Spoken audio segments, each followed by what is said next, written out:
पुराने लोग कहते थे कि सातों नौबत बाजते, घड़ी घड़ी होते रागते, मंदिर खाली पड़े, जहते बैठत काग। यह केवल बाहर की बात नहीं है, जहते बैठत काग। जरा सोचिए, जरा हम लोग इस बात को साथ में चल करके सोचे कि आज के 100 साल पहले जो कोई व्यक्ति रहा होगा, जैसे हम आप हैं, उसके अंदर कितने सारे सोच विचार चलते होंगे, कितने मंसूबे पलते होंगे। आज जहता बैठत काग, न वह व्यक्ति है, न वह मन है, न वह देह है, न वह सारा समीकरण है, न वह आयोजन है। कहाँ गए मित्र, कहाँ गए शत्रु, सब कुछ मिट्टी हो गया। जाता बैठक काग।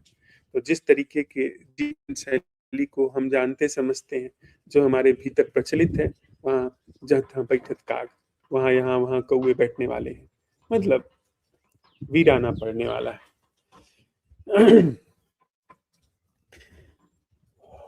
फिर बात आती है कि कौन सा धन है, किस पर जतन किया जाए जो आगे को हो, जो आगे की तरफ बढ़े, जिसमें अंकुरण हो, कम से कम जिसमें विनाश न हो, व्यर्थ न जाए। यहाँ बस एक कदम और की बात आती है कि कौन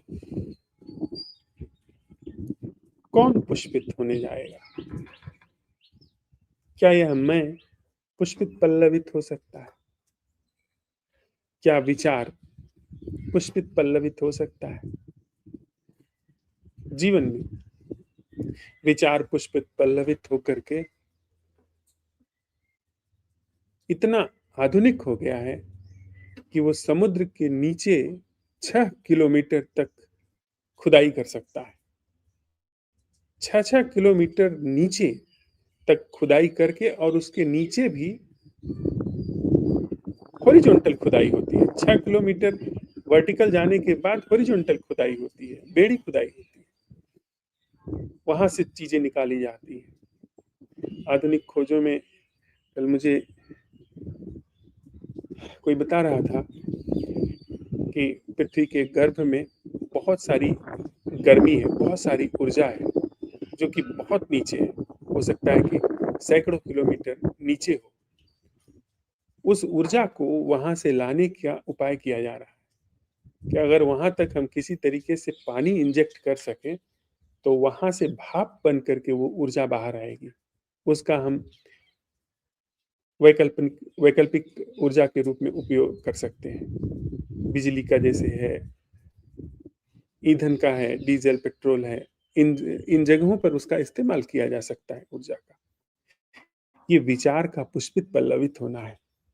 ये विचार इतनी इतनी दूर तक आगे गया है और आगे जा सकता है। लेकिन इंसान का जीवन, इंसान अभी भी तन्हा है, इंसान अभी भी विषाद में है, इंसान अभी भी पछताता जीता है, इंसान अभी भी दिग्भ्रमित जीता है। हम आप दिग्भ्रमित जीते हैं, कंफ्यूज्ड।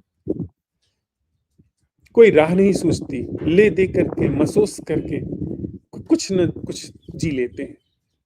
कुछ जो जैसा समझते हैं उसके लिए उद्यम करते हैं। अंत में हाथ कुछ नहीं लगता है, तो जो हाथ लगता है उसी से मन मार करके, महसूस करके, तड़पते हुए जीते चले जाते हैं। संबंधों में समझौते होते चले जाते हैं।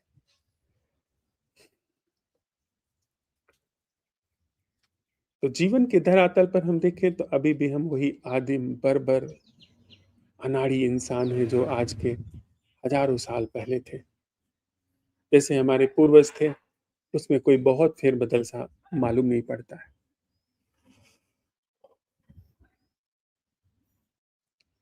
इसका मतलब यह नहीं है कि कोई प्रज्ञावान, कोई मेधावी, कोई प्रतिभाशाली, कोई श्रमजीवी, कोई सचमुच का पुरुष, कोई सचमुच की स्त्री जो बिखरी हुई नहीं है, जो बिखरा हुआ नहीं है, जो सिमट करके अपने को झोंक सकता है किसी दिशा में, जत्न कर सकता है, लगा सकता है अपने को, जिसका जिसके अंदर विवेक जागृत हो सकता है, उसके लिए पुष्पित पल्लवित होना कोई टेढ़ी खीर है। ये इतनी भी कठिन बात नहीं है, सिर्फ की नहीं गई है। क्यों नहीं की गई? क्योंकि बहुत सारे लोगों ने नहीं किया है और हम प्रचार से चलते हैं। ज़्यादा लोग जिस रास्ते पर जाते हैं, उस रास्ते पर हमको आश्वासन रहता है, भरोसा रहता है कि हाँ, ये रास्ता सही होगा। बुद्धि भीड़ जीवी है। बुद्धि के द्वारा स्थापित जीवन भीड़ जीवी है। भीड़ जो कहती है, वही मान लेता है और भीड़ न्यूनतम में चलती है। ये नियम है विचार के। भीड़ कभी भी श्रेष्ठतम में नहीं चलती है। श्रेष्ठतम में भीड़ के सारे बल टूट जाते हैं। श्रेष्ठतम आइंस्टीन जैसा है। अब आइंस्टीन दंगा नहीं करेगा। दंगा करेगा जो साइकिल का पंचर बनाता है। दंगा करेगा जो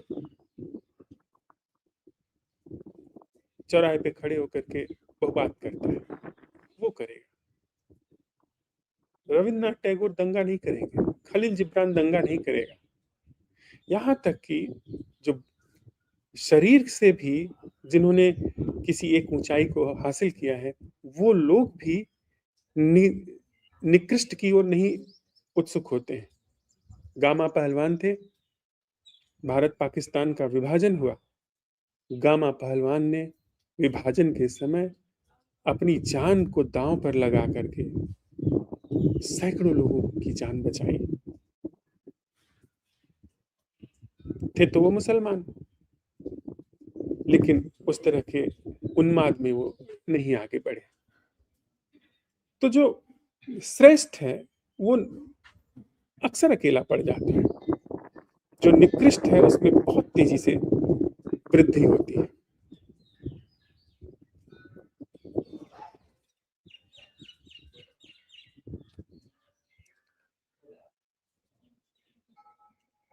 फिर बात आती है, हम आप साथ साथ इसका अन्वेषण कर रहे हैं कि वह कौन है जो पुष्पित पल्लवित होने से बच गया। साथ ही में भी प्रश्न उठा रहे हैं, कहीं वह जो है उसकी वजह से ही पुष्पन पल्लवन वंचित तो नहीं रह गया। इस मैं की वजह से ही तो कहीं पुष्पित पल्लवित होना वंचित नहीं हो गया इंसान के जीवन से। कहीं ऐसा तो नहीं यह जो मैं सोच विचार मंसूबे जीवन शैली अपनी मनगढ़ंत योजनाएं अपने गढ़ंत वैर अपनी गढ़ंत मित्रताएं अपने गढ़ंत रिश्ते नाते अपने गढ़ंत उपलब्धियां, देखते हैं कैसे हम अपनी उपलब्धियों अपनी ही बनाई उपलब्धियों को हासिल करके अपनी पीठ ठोकते हैं, खुद ही इनाम बनाते हैं। हमारी ही टकसाल में पदक गढ़े जाते हैं और उन पदक को छाती पर लगा या लगवा करके हम खुश होते हैं। हम ही अपनी बुद्धि में रचते हैं पदानुक्रम, ऊपर से नीचे तक की सीढ़ी, और फिर हम ही उसमें किसी सीढ़ी के पायदान पर बैठ करके खुश होते हैं कि हमने कुछ जीवन में उपलब्धि हासिल कर ली। जरा मामला इतना बड़ा है कि दिखाई नहीं देता, लेकिन इसका मतलब यह नहीं है कि वह देखा नहीं जा सकता। निश्चित देखा जा सकता है। तो यह जो पुष्पित पल्लवित होने से वंचित हम इंसानों का जीवन है, जिसमें कोई खुशी ऑर्गेनिक रूप से पैदा नहीं होती। पुष्पित पल्लवित होने का मतलब खुशी का नैसर्गिक रूप से पैदा होना, खुशी का अनकंडीशनल रूप से जीवन में जन्म लेना। पुष्पित पल्लवित होने से आशय है कि रिश्ते नातों में हमेशा विनिमय का न होना, विनिमय बहुत बाद में आना, नैसर्गिक रूप से रिश्ते नातों का विद्यमान होना, नैसर्गिक रूप से हमारे भीतर परवाह का होना, इस पूरी धरती के प्रति परवाह का होना, वह पुष्पित पल्लवित होना है। जितना विराट व्यक्ति का जीवन होता है, उतनी ही बड़ी परवाह पैदा होती है।